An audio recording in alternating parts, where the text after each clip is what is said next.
আমাদের গতকালকের একটা প্রেস রিলিজে আমাদের অবস্থান স্পষ্টভাবে পরিষ্কার করা হয়েছে। এখানে অনেকগুলো জটিলতা আছে, আপনারা জানেন। এখানে আমাদের এই সরকার দায়িত্বে আসার পরেই অধ্যাদেশের পরিবর্তন, আইনের পরিবর্তন এনে সিটি কর্পোরেশন পৌরসভাগুলো বিলুপ্ত ঘোষণা করা হয়েছিল এবং তারপরে এখানে অনেকগুলো আইনি জটিলতা আছে, সেগুলো আমরা আইন মন্ত্রণালয় থেকে জানতে চেয়েছি যে কি কি ধরনের আইনি জটিলতা আছে কিংবা আছে কিনা, এবং এর বাইরেও মেয়াদ সংক্রান্ত জটিলতা আছে।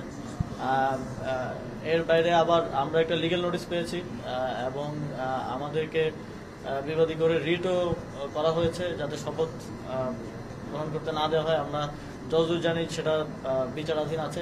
তো এই সকল ধরনের জটিলতা নিরসন না করে আমরা কোনো সিদ্ধান্তে আসলে যেতে পারছি না। তো রিটের বিষয়টা এবং আইন মন্ত্রণালয়ের মতামত পাওয়া গেলে কোন ধরনের আইনি জটিলতা না থাকলে শপথ আশা করব যে যারা সেখানে আন্দোলন করছেন, আমরা দেখেছি বেশিরভাগই একটি নির্দিষ্ট রাজনৈতিক দলের নেতাকর্মী। আমাদের প্রত্যাশা থাকবে যে নগরবাসীর যে ভোগান্তি, এবং ভোগান্তিটা শুধুমাত্র রাস্তা বন্ধ করে দেওয়ার জন্য নয়। আপনারা জানেন যে অনেক রেগুলার অ্যাক্টিভিটিস, রেগুলার কাজ আছে সিটি কর্পোরেশনের, সেগুলো এক ধরনের স্থবিরতা হয়ে আছে। এই ভোগান্তি নিরসনের জন্য ওনারা ধৈর্য দেখাবেন এবং এই যে আইনি জটিলতাগুলো আছে, হাইকোর্টে বিচারাধীন আছে, হাইকোর্টের প্রতিও সম্মান প্রদর্শন করবেন এবং